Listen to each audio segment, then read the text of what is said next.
Hey everyone, Christian here again, and I'm going to do a review here on Pseudophoenix ekmanii, known as Ekman's palm. However, Ekman has a number of palms named after him, and they're all very interesting. They seem to be the most interesting species in any given genus.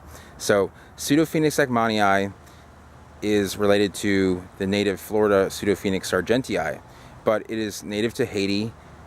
Native to the Dominican Republic. It's native to Hispaniola, but more so the Dominican Republic, and grows in extremely dry, hot air conditions in a little desert area in the middle of the south.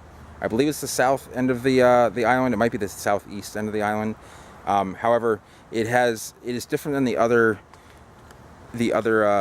species in the genus because it has extremely stiff leaflets. These are very rigid. They're actually pointy and sharp, and the crown, everything about it is very tight, very upright, rigid. Where the other leaflets will be, although they are waxy and tough, they do droop a little bit. There's nothing droopy about this plant. It is extremely upright, and it is also extremely slow growing.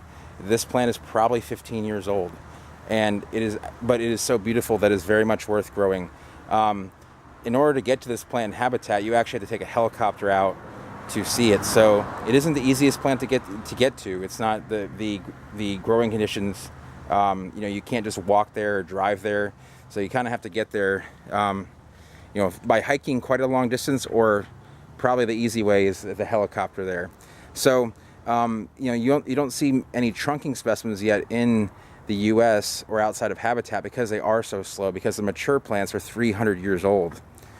But it is sought after by collectors, and they do command a good price when they are of size. If you go to Fairchild Botanical Garden in Miami, you will see some that are maybe 8 feet tall, and they have a nice beefy trunk. The funny part about this plant is when it does get a trunk with a crown shaft, it looks like it goes down from like a big beefy trunk down to this narrow little neck, and then comes back out.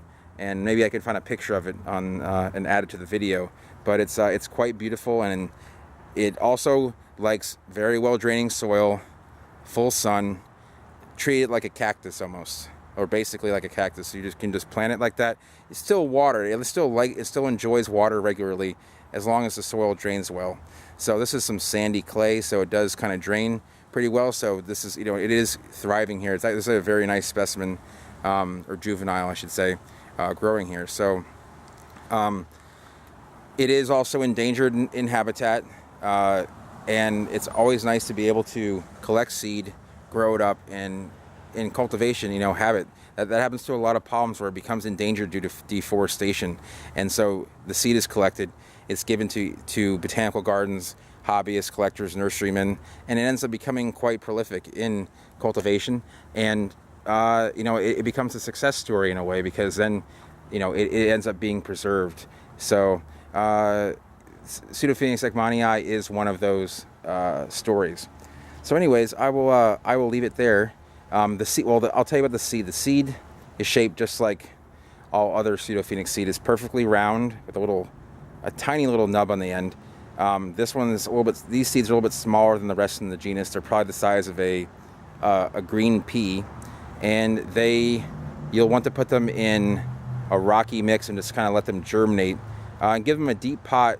You put them in extreme amount of heat, like 100 degrees plus, and then give them a deep pot to grow into, because they do have a little bit deeper root system than your average palm. So if you can, I'll talk more about deep pots. I think I did a little bit in some of my other videos. So anyway, I'm running out of battery here now, so I will leave you guys before my camera leaves us stranded. I hope you enjoyed the video. If you do, give it a thumbs up, and if you have any questions about this palm, I'll leave a comment down below. And if you enjoy these videos, go ahead and subscribe, and you will see more coming out, hopefully daily. So anyways, have a nice weekend.